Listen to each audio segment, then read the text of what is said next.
Okay, let's have a look at this quote. Ethical behavior is not a choice.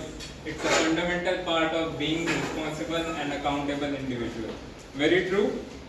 An individual needs to have ethics, beliefs, values, which are very important in an individual's life. However, what about corporates, organizations, huge companies? Do they also need some ethics in their functioning? Corporate governance is not just about ticking boxes, it's about creating a culture of integrity and ethical conduct. So, like individuals need ethics, in corporations and companies there is corporate governance which needs to be present. Corporate governance, we'll talk about it later what it actually is, but let's just continue. Keeping this in mind, a very warm welcome to everyone present here. I am Shaurya Jain and along with me is my assistant. Hello, I am Stephanie. Assistant Stephanie. We will be giving a presentation on the ICICI bank loan scandal. We have divided the presentation into three parts. Firstly, the introduction. Stephanie, what will be telling about in the introduction part? We will be explaining the relationships between all the major individuals who are directly or indirectly related to the case. Okay. Next up, we have the case itself. We will be explaining what the actual case was. And finally, the conclusion. We will be concluding what outcome have come from the case. Okay. Let's begin. Let's begin. Firstly, yeah, sort of like that. Firstly, we have Chanda Kochar. She was she started her career in the 1980s. She started as an employee of ICICI Bank, and after working very hard, she became the CEO of ICICI Bank in the year 2009. She has also become an epitome of women empowerment and also gained many awards for the same, and awards like Padma Bhushan as well. Next up, we have Deepak Kochar. As the name suggests, he is the husband of Chanda Kochar. He is a very famous businessman who has worked and opened many energy companies like Pinnacle Energy, New Power Renewables, etc. And okay, next up we have Venugopal Dhut. He is the chairman of Videocon Industries. Does anyone know what Videocon industry was? They make television and electronics, stuff like that. Okay, so like Deepak Kochar, he was also a very famous businessman. He also had many industries and many businesses in the power sector, and he is by fact a very close friend of Deepak Kochar. He and Deepak Kochar started few companies together as well. Okay, now that we have main characters. What about Mahesh Pugalia and Aravind Gupta? Thank you, Stephanie, for reminding me. I forgot. There are two more people who are in this case. Mahesh Pugalia and Arvind Gupta. Mahesh Pugalia, this guy, he is the partner of Venugopal Dhut, the one who is running the Videocon industry. And Arvind Gupta, he is just an investor in the ICICI Bank. So, no big deal there. Okay, let's move to the case itself. The case begins with these two people, Deepak Kochar and Venugopal Dhut. They come together and they start a company by the name of New Power Renewables. They both have 50-50% share each, and later Venugopal Dhut resigns from his post and gives all his share to Deepak Kochar. Now Deepak Kochar is having all the shares. What happens is in 2009, his company requires some funding. So he goes to a company by the name of Supreme Energy.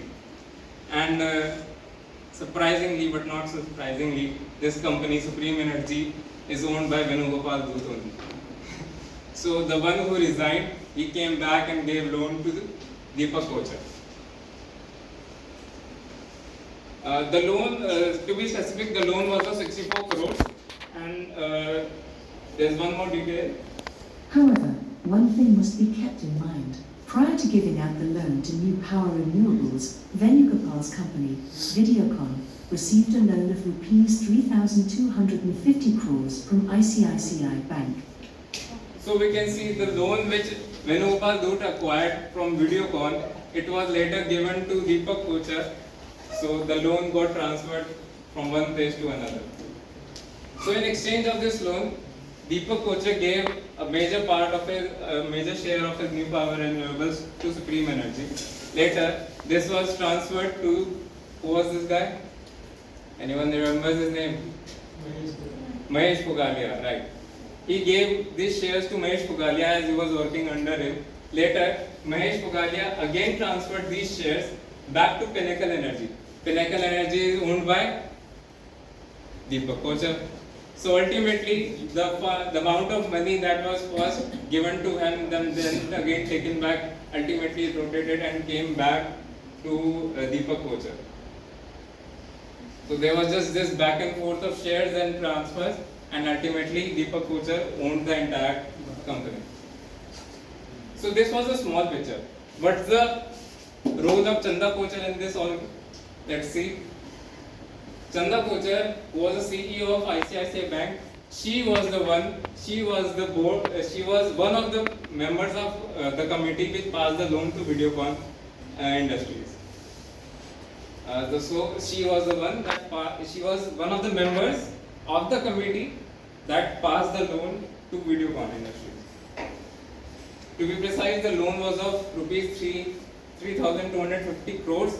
However, this was just a very small part of the entire loan which was taken by Videocon Industries from 20 plus banks. So not only ICICI Bank, there were many other banks which had given loan to Videocon Industries. Out of this 3,250 crores, more than half, 2,810 crores of money was declared as NPA by ICICI Bank. What is NPA? Does anyone know? NPA, Raghu? Rishabh? Non-profit association. You are close. It is non-performing asset. Stephanie, what is NPA? NPA is a loan or advance on which the borrower has failed to pay either the principal or interest for a specified period of time, usually 90 days or more. When a loan or advance is classified as an NPA, it means that the lender is at risk of not receiving the full amount owed to them. Okay, so the amount, it turned bad basically for the ICICI Bank. Okay, so how did this all case was revealed to the public? This was revealed to the public by, who was this guy? Aryan, who was this guy? Arvind Gupta, right. So he was an investor in ICICI Bank. He saw that some conspiracy is going between these companies. They are taking such huge loan without any collateral and just passing out without any exchange or whatever. So he saw that something is fishy. Something is fishy in this. So he was the investor. He was the person who told everybody what is going on. He was the whistleblower in this case. So who's a whistleblower? Stephanie. A whistleblower is a person, often an employee, who reveals information about activity within a private or public organization that is deemed illegal, immoral, illicit, unsafe, or fraudulent. Okay. So after Arvind Gupta told about this case, CBI also joined forces with the public. Okay. After CBI also started conducting their investigations as to what is going on. Are there any mishaps or any conspiracy that is being held? So ultimately, let's go to conclusion. Ultimately, in 2018, Chanda Kochar was arrested. Chanda Kochar resigned from her post of CEO from ICICI Bank, and in 2020, she was ultimately arrested by the CBI. So it was alleged that she was into cheating, she was into conspiracy, she was into money laundering. She indirectly benefited herself from the loan given to Videocon Industries. So all in all, the loan which she gave to Videocon benefited her own self and her husband as well as his husband's partner, Venugopal Dubey. But what I have heard in ICICI Bank's defense is, when banks are providing huge amount of loans, there is no single person who is just ticking the boxes and passing the loan. A whole committee sits and agrees to the decision, and it was just coincidence that the loan turned bad. Is that really the case? Stephanie, you are quite right, but there needs to be some explanation to be done. Yes, Chanda Kochar was one of the members only who was sitting there and passing the loan. However, this does not mean that Chanda Kochar was free of charges or she did not do anything wrong just because the others were looking after it. Let's take an example.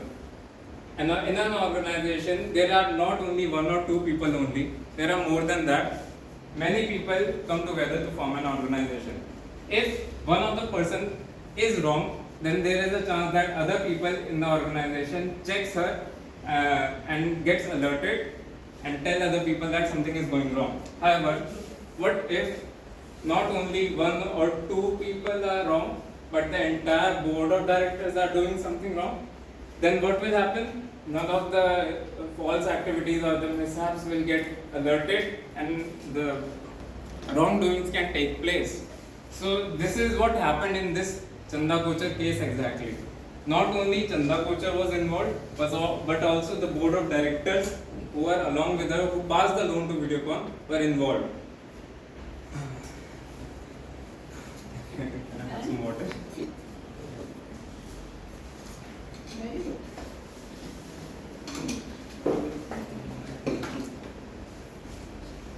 So, in the end, it all comes down to doing what is right and standing up what you believe in, even though all odds are against you. If Chanda Kochar was doing something wrong, others in the board of directors should have alerted other people that she is doing wrong, she is the culprit, and she should have gotten arrested way sooner. But that did not happen, and thank you.